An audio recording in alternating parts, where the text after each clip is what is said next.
কোজাগরী লক্ষ্মী পূজার ব্রতকথা। এক দেশে রাজা ছিলেন। তিনি সৎ, ধর্মপরায়ণ ছিলেন। তার দেশে এক নিয়ম ছিল, হাটে প্রজাদের যেসব জিনিস বিক্রি হবে না তিনি তা ঠিক দামে তার প্রজাদের কাছ থেকে কিনে নেবেন। এক কামার হাটে একটি লোহার নারী মূর্তি বিক্রি করতে এনেছিলেন, কিন্তু সারা দিনেও তা বিক্রি হয়নি।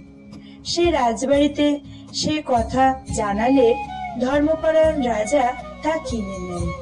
সেই দিনই রাত্রে রাজা তার বাড়িতে কান্নার আওয়াজ শুনতে পান। সারা বাড়ি ঘুরে শেষে ঠাকুর ঘরে দেখেন এক সুন্দরী নারী কাঁদছে। রাজা তার সামনে গিয়ে বললেন, কে তুমি মা, কাঁদছো কেন? সে বলেন, আমি রাজলক্ষ্মী, তোর বাড়িতে এতদিন ছিলাম, এখন আর থাকতে পারবো না, চলে যেতে হবে, তাই কাঁদছি। রাজা বিনয় সুরে হাত জোর করে জিজ্ঞাসা করলেন, কেন মা, আমি কি করলাম? সে বলল, আমি যে আর থাকতে পারবো না, বাড়িতে যে তুই অলক্ষ্মী এনেছিস। তারপর কাঁদতে কাঁদতে রাজলক্ষ্মী চলে গেলেন। খারাপ মন নিয়ে রাজা জানলার ধারে বসেছিল। হঠাৎ দেখলেন একজনা বেরিয়ে যাচ্ছে। অমনি দৌড়ে গিয়ে রাজা জিজ্ঞাসা করলেন, কে মা তুমি, চলে যাচ্ছ কেন? সে বলল, আমি তোমার ভাগ্যলক্ষ্মী, তোমায় ছেড়ে চলে যাচ্ছি। ঘরে অলক্ষ্মী এনেছো, থাকতে আর দিলে কই? রাজা মাথা নিচু করে দাঁড়িয়ে রইলেন। এমন সময় দেখেন আরো এক সুন্দরী নারী বেরিয়ে যাচ্ছে। রাজা তাড়াতাড়ি তার পথ আগলে বললেন, তুমি কে মা, চলে যাচ্ছ কেন? সে বলে, আমি যশোলক্ষ্মী, তোমায় ছেড়ে চলে যাচ্ছি। এইভাবে একে একে রাজলক্ষ্মী, ভাগ্যলক্ষ্মী আর যশলক্ষ্মী তিনজন রাজাকে ছেড়ে চলে গেলেন। রাজার চোখে ঘুম নেই। জানালার ধারে বসে থাকতে থাকতে দেখেন একজন পরম পুরুষ আর এক সুন্দরী নারী বাড়ি থেকে চলে যাচ্ছে। রাজা দৌড় আগলে কে তারা জানতে চাইলে সুন্দরী নারী বললেন, আমি কুললক্ষ্মী, ঘরে অলক্ষ্মী আছে, তাই আর থাকা হবে না। পরম পুরুষটি জানালেন তিনি ধর্ম, কিন্তু অলক্ষ্মীর কারণে তাকেও যেতে হচ্ছে। সে কথা শুনে রাজা জিজ্ঞাসা করলেন, আমার দোষ কি? ধর্ম রক্ষা করতেই অলক্ষ্মীকে কিনেছি, ধর্মই আমার সম্বল। এই ধর্ম বলে আমার রাজলক্ষ্মী, ভাগ্যলক্ষ্মী, যশলক্ষ্মী, কুললক্ষ্মী সবাইকে যেতে দিয়েছি। আমি ধর্মপ্রাণ, ধর্ম ত্যাগ করিনি, আমি আপনাকে যেতে দেব না। ধর্ম দেখলেন রাজার কথাই ঠিক, তাই তিনি রয়ে গেলেন। কিন্তু রাজার অবস্থা দিন দিন খারাপ হতে থাকে। তার সব সুখ হারিয়ে যায়। রানী যেদিন যেমন হয় তাই যত্ন সহকারে রাজাকে খেতে দেন। রাজা খেতে বসলেই পঙ্গপালের মতো পিঁপড়েরা থালার চারিদিকে ঘিরে বসত। রাজা রানীকে তার খাবারে ঘি দিতে বারণ করলেন। তিনি খেতে বসেন, খাবার থালায় চারিদিকে পিঁপড়ের দল এসে জড়ো হয়, কিন্তু খাবারে তাদের রুচি হয় না। তাই দেখে এক পিঁপড়ে বলে, ওই অলক্ষ্মীর জন্য রাজার এমন গরিব হয়েছে যে রাজার খাবারে ঘিও জোটে না। তাই শুনে রাজা হা হা করে হেসে উঠলেন। রানী দেখতে পেয়ে বললেন, আপনি এমন করে হাসছেন কেন? রাজা তখন বলেন, এই কথা বললেই আমার প্রাণ যাবে, তাও যদি তুমি শুনতে চাও তো বলবো। তাও রানী শুনতে চায়। রাজা তখন বললেন, আমি মরলে যদি তুমি খুশি হও তাহলে ওই নদীর ধারে চলো, বলবো। রানী ভাবে, কথা বললে আবার কেউ মারা যায় নাকি? তাই তারা নদীর ধারে এসেছে। হঠাৎ এক শিয়ালিনী শিয়ালকে বলে, ওই দেখো জলে মরা ভেসে যাচ্ছে, নিয়ে এসো, দুজনে খাওয়া যাবে। তাই শুনে শিয়াল বলে, আমি কি রাজার মতো বোকা নাকি যে রানীর কথায় প্রাণ দেব? রাজামশাই সে কথা শুনতে পেয়ে রানীকে সেখায় রেখেই স্থান পরিত্যাগ করলেন। রানী কাঁদতে কাঁদতে নদীর ধারেই থেকে যান। এইভাবে অনেক দিন পার হয়ে যায়। দেখতে দেখতে আশ্বিন মাসের পূর্ণিমা তিথি এলো।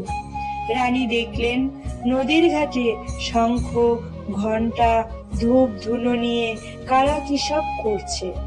রানী এগিয়ে এসে মেয়েদের জিজ্ঞাসা করলেন যে তারা কি করছে।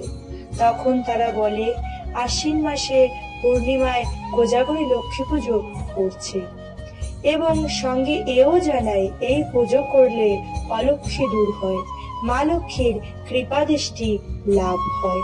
তাই শুনে রানী তাদের কাছ থেকে রং মাখানো পিটুলি চেয়ে লক্ষ্মী করে নারকেল চিড়ে তালের পুকুর দিয়ে পূজা করলেন। তারপর গল্প গান করে সারা রাত জেগে কাটালেন। ওইদিকে রাজবাড়িতে যে লোহার অলক্ষ্মী ছিল, সকাল হতেই তা কোথায় যেন চলে গেল, কেউ জানতে পারল না। ধর্ম এসে রাজাকে বললেন, আপনার অমঙ্গল কেটে গেছে, অলক্ষ্মী দূর হয়েছে, আপনি রানীকে ফিরিয়ে নিয়ে আসুন। রাজা পালকি নিয়ে রানীকে ফিরে আনলেন। তারপর খুব ঘটা করে লক্ষ্মী পুজো করে আবার সব ফিরে পেলেন। এইভাবে কোজাগরী লক্ষ্মীর পুজোর মাহাত্ম্য সর্বত্র ছড়িয়ে পড়ল। এবার পাঠ করছি মা লক্ষ্মীর পাঁচালী। কোজাগরী পূর্ণিমা নিশি নির্মল আকাশ, ধীরে ধীরে বহিতেছে মলয় বাতাস। বৈকুণ্ঠেতে একসনে লক্ষ্মী নারায়ণ, কহিতেছে কত কথা সুখে আলাপন। সৃষ্টি তত্ত্ব জ্ঞান তত্ত্ব কত কথা হয়, শুনিয়া পুলকিত হয় দেবীর হৃদয়। অকস্মাৎ দেবর্ষি নারায়ণ স্বরে, আসিলেন ভক্তি চিত্তে বৈকুণ্ঠ নগরে। প্রণাম করি দেবর্ষি বলেন বচন, মর্তের দুর্ভিক্ষ মাগো কি ভীষণ। ঋষি বলে, মা তুমি চঞ্চলা মন, সর্বদা ঘোর ভবন হতে ভবন। মর্তবাসী তাই দেখো কত কষ্ট পায়, দেখিয়া তাহা কেমন মম প্রাণে সয়। অন্যভাবে লোকে কত কষ্ট ভোগে, মরিতেছে অনাহারে কৃষকায় রোগে। ধর্মাধর্ম লোকে সবে ত্যাগ করি দেয়, স্ত্রী কন্যা বিক্রি করে ক্ষুধার জ্বালায়। দুর্ভিক্ষে হইল শেষ মরে জীবগণ, দয়া করো মাগো তুমি করো নিবারণ। এই দুর্দশা দেখিয়া প্রাণী নাহি সয়, করো নিবারণ মাগো হইয়া সদয়। নারদের বাক্য শুনি কহেন হরি প্রিয়া, বিশ্বমাতা আমি দেবী বিষ্ণু জয়া। যে যেমন করে সে তেমন পায়, সেই দোষে কর্মফল করে হায় হায়। মহামার স্বরূপে নারী সত্য বচন, মর্তবাসী না মানে এ কথন। সদাচার কুলশীল দিয়া বিসর্জন, ঘরের লক্ষ্মীকে করে সদা বর্জন। এমন মনুষ্য জাতি মহাপাপ করে, কর্মদোষে লক্ষ্মী ত্যাজে তাহারে। নারীর পরম গতি স্বামী ভিন্ন কেবা, ভুলেও না করে নারী পতি সেবা। যথায় স্বেচ্ছায় ঘুরিয়া বেড়ায়, গুরুজনে নানা কটু বাক্য শোনায়। সর্বদা হিংসা করে না মানে আচার, হিংসাতে তাতে মজে সংসার। ছড়া দাহি দেয় প্রভাত কালে, লক্ষ্মী সেই স্থান ছাড়িয়া চলে। অতিথি যদি উপস্থিত হয় দ্বারে, দূর দূর করি তারায় তাহারে। যেবা গুরু ব্রাহ্মণ দেখি ভক্তি নাহি করে, মম নিবাস কবু নহে সেই ঘরে। এও তীর চিহ্ন শাখা সিঁদুর না দেয়, বাসি কাপড়ে যথা তথা বেড়ায়। স্নান নিত্য নাহি করে যে মনুষ্যগণ, তেজিয়া তাহারে করি অন্যত্র গমন। তিথি ভেদে যেবা নিষিদ্ধ দ্রব্য খায়, হই না কবু তার ওপর সহায়। যে মনুষ্য ভক্তি ভরে একাদশী না করে, কদাপি নাহি থাকি তাহার ঘরে। উচ্চ হাসি হাসিয়া যে নারী ঘরে, গুরুজন দেখিয়া ঘুম টানা টানে। বয়োজ্যেষ্ঠ দেখি যারা প্রণাম না করে, সন্ধ্যাকালে ধূপ দীপ নাহি দেয় ঘরে। ঠাকুর দেবতা আদি কভু নাহি পূজে, সাধু সন্ন্যাসী দেখি হাসাহাসি করে।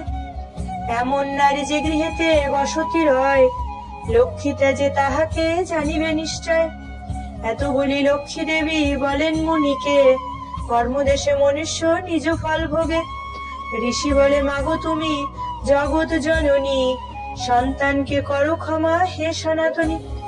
দূর করি দাও মা ভীষণ মহামার, বর দিয়া জীবেরে করহ নিস্তার। এই বলি বিদায় হইলেন মহামুনি, নিশ্চিত হইয়া কহেন নারায়ণী। কহ কহ কৃপাময় প্রভু নারায়ণ, কিরূপেতে নিষ্কৃতি পাইবে জীবগণ। লক্ষ্মী দেবীর কথা শুনি কহে জনার্দন, শুনো দেবী মন দিয়া আমারও বচন। তুমি যে পরমা প্রকৃতি দেবী ভগবতী, তোমার কৃপায় দূর হইবে অনাথ সৃষ্টি। যে জন গুরুবারে লক্ষ্মী ব্রত করে, সুখে জীবন কাটাইবে তোমার ঘরে। লক্ষ্মী কবু নাহি ছাড়িবে তাহারে, জীবনান্তে আসিবে সে বৈকুণ্ঠ নগরে। মর্তে গিয়া করো এই ব্রতের প্রচার, তোমার কৃপায় দূর হইবে অনাচার। গমন করেন দেবী শুনি হরি কথা, বেচকে মর্তে আইলেন জগৎপতা। অবন্তী নামক নগরী পাশে এক বন, তথা সীমা কমলা উপস্থিত হন। হেতা ছিল ব্যবসায়ী ধনেশ্বর রায়, অগাধ ধন 14 কুল বসিয়া খায়। পত্নী সুমতি ছিল 7 কুমার, সংসার ছিল তার পক্ষীর ভান্ডার। যথাকালে ধনেশ্বর করিল গমন, বিধবা হইল পত্নী ভাগ্যের লিখন। সর্বদা কলহ করে সপ্তবধূগণ, মারামারি কাটাকাটি হইত সর্বক্ষণ। সংসার রচিল যে যার মতো যায়, সুখের পরিবার হইল ছারখার। এই দুঃখে ধনেশ্বর পত্নী ভীষণ শোকে, বনে গমন করিল জীবন ত্যাজিতে। সেই বনে বৃদ্ধাবাসী করে হায় হায়, এ বুঝি লেখা ছিল বিধাতার খাতায়। এই দেখি হরিপ্রিয়া বৃদ্ধারূপ ধরি, ছদ্মবেশে দেখা দিলেন ধনেশ্বর ঘরজারে। দেবী কহেন কে তুমি দাও পরিচয়, কোথা হইতে আসিল বলো আমায়। স্থান বড় ভয়ঙ্কর নির্জন বন, হেতা হোতা নানা জন্তু করে বিচরণ। বুড়ি বলে মা পোড়া কপাল আমার, ভয় করি আমি না আর মরিবার। এত বলি বৃদ্ধা সব কথা কন, শুনিয়া দুঃখিত হইল কমলার মন। বৃদ্ধাপতি বিষ্ণুপ্রিয়া কহেন বচন, আত্মহত্যা মহাপাপ শাস্ত্রের লিখন। যাও তুমি গৃহে ফিরি করো লক্ষ্মী ব্রত, অবশ্যই আসিবে সুখ পূর্বেরই মতো। গুরুবারে সন্ধ্যাকালে মিলি এও বন, ব্রতের সকল কিছু করিবে আয়োজন। আসন পাতিবে তাহে লক্ষ্মী মূর্তি বসাইবে, আম্র পল্লব গোটা ফলে ঘট সাজাইবে। বিবিধ পুষ্প বিল্লপত্র নৈবেদ্য সকল, দিবে কলা শর্করা আতপ তণ্ডুল। একটি করে মুদ্রা রাখিবে লক্ষ্মীর ঘটে, এক মুষ্টি তণ্ডুল জমাইবে লক্ষ্মীর ভারে। আম্র পল্লবে করিবে সিন্দুর তৈলে গোলা, চালবাটি লক্ষ্মীর সম্মুখে দিবে আলিপনা। ধূপ দীপ জ্বালিয়ে সম্মুখে রাখিবে, আসন পাতি লক্ষ্মীর পূজায় বসাইবে। এক মনে পূজা দিবে লক্ষ্মী নারায়ণ, পুজো শেষে ব্রত কথা করিবে পঠন। না করিয়া পূজায় ঘন্টার বাঁধন, পূজান্তে উলু দিবে মিলিয়ে ওগণ। এইভাবে যেই জন লক্ষ্মী ব্রত করে, কোনো দুঃখ তার আর না রহিবে। শুনিয়া বৃদ্ধার কথা আনন্দিত মনে, ক্ষেমা তুমি কহ পরিচয় দানে। এই শুনি লক্ষ্মী দেবী সমর্থি ধরে, ভক্তি চিত্তে বৃদ্ধার কাঁধে ভূমির উপর পড়ে। লক্ষ্মী বলে যাও তুমি নিজ ভবন, গুরুবারে আমাকে পুজিবে নিয়ম মতন। এ বলি বিদায় লইল সাগর নন্দিনী, ঘরে ফিরে আসিল ধনেশ্বর পত্নী। বধূগণে কহিল লক্ষ্মীর ব্রতের কথন, গুরুবারে লক্ষ্মী ভজে সপ্তবধূগণ। ধীরে ধীরে হইল সুখের ভবন, যেমন আছিল ঘর পূর্বের মতন। সপ্ত ভাই মিলে মিলে কলহ বিসর্জন, সংসার হইল যেন স্বর্গের দেব ভবন। এই দেখি এক রমণী পূজা মানত করে, স্বামী চির রোগী উপার্জনহীন সংসারে। ভক্তি ভরে সেই নারী লক্ষ্মী দেবী ভজে, হরিপ্রিয়ার কৃপায় তার দুঃখ সকল ঘোচে। রোগ ছাড়ি তার স্বামী সুস্থ হইল, এইভাবে সকল দুঃখ তার ঘুচিল। নিরোগ হইল স্বামী ঐশ্বর্য অপার, কালক্রমে শুভক্ষণে জন্মিল তনয়, হইল সংসার তার সুখের আলয়। এভাবে লক্ষ্মীব্রত ছড়ায় দেশ দেশান্তরে, সকলে শুনি লক্ষ্মী দেবীর পূজা করে। লক্ষ্মীর কৃপায় সকলের দুঃখ চলে যায়, কমলার কৃপায় সকলের উপর বর্ষায়। একদিন লক্ষ্মী পূজা করে বামাগণ, আসিল এক বণিক তাহার সদন। বণিক কহেন কোন দেবী কি পরিচয়, করিলে পূজা দেবীর কি ফল হয়। বামারা বলেন ইনি লক্ষ্মী দেবী জগৎ জননী, লক্ষ্মীর কৃপায় সুখে রহে ব্রতিনী। গুরুবারে যেই জন লক্ষ্মী পূজা করে, অবশ্যই থাকিবে সুখে কমলার ঘরে। এই বাক্য শুনে হাসে বণিক মহাশয়, মানি না এ সত্য তব কথায়। কপালে যদি না থাকে ধনের লিখন, কিরূপে দিবে লক্ষ্মী বরধনজন। শুধু শুধু লক্ষ্মী পুজো করি কি হয়, বৃথা কাটাইতেছ কমলার পূজায়। বেভরা বাক্য লক্ষ্মী সইতে না রে, ধীরে ধীরে মা কমলা ছাড়িল তাহারে। ঝড় উঠি তার নৌকা জলে ডোবে, ধনজন আদি গেল নানা রোগে ভোগে। মরকে রোগে তার গৃহ হইল ছারখার, ভিখারি হইল বন্যী খোরে তার দ্বার। এককালে থাকিত সে রাজার হালে, আজ সে ভিখারি পথে কষ্টে চলে। এইভাবে বহু দেশ ঘুরে সদাগর, একদিন আসাইল সে অবন্তী নগর। সেই স্থানে ব্রত করে যতে বামাগণ, বসি তারা মন দেয় লক্ষ্মীর ভজন। এই দেখি পূর্ব কথা হইল স্মরণ, এই স্থানে দেবীরে করেছে অবমানন। সেই পাপে সব ধ্বংস হইল তার, ভূমিতে লুটাইয়া সদাগর কান্দে বারবার। এই স্থানে করেছি মাগো বহু অহংকার, সেই পাপে সব কিছু হইল ছারখার।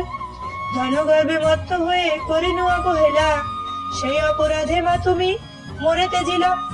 উদার জ্বালায় মাগো ঘুরি দেশ দেশান্তরে, ধন জন আত্মীয় গেল আমার ছেড়ে। তুমি মাতা দয়াময়ী বিষ্ণুবক্ষ বিলাসিনী, তুমি মাতা ভগবতী জগৎ পালিনী। তুমি যারে রক্ষা করো কিসের তার ভয়, তুমি যারে তেজি যাও সেসব হারায়। তুমি যারে কৃপা করো সেই ধন্য হয়, তোমার আশিসে মাগো সর্বসিদ্ধি হয়। এইভাবে সদাগর লক্ষ্মী স্তব করে, কমলার কৃপা দৃষ্টি বণিকের উপর পড়ে। লক্ষ্মীর কৃপায় বণিক সব ফিরি পায়, গৃহে ফিরি মন দেয় লক্ষ্মীর পূজায়। লক্ষ্মীর কৃপায় তার ধনজন বাড়ে, এইভাবে ব্রত প্রচার হয় দেশ দেশান্তরে। এইভাবে সকলে লক্ষ্মী পূজা করে, ধনে জনে বাড়িল কমলার ঘরে।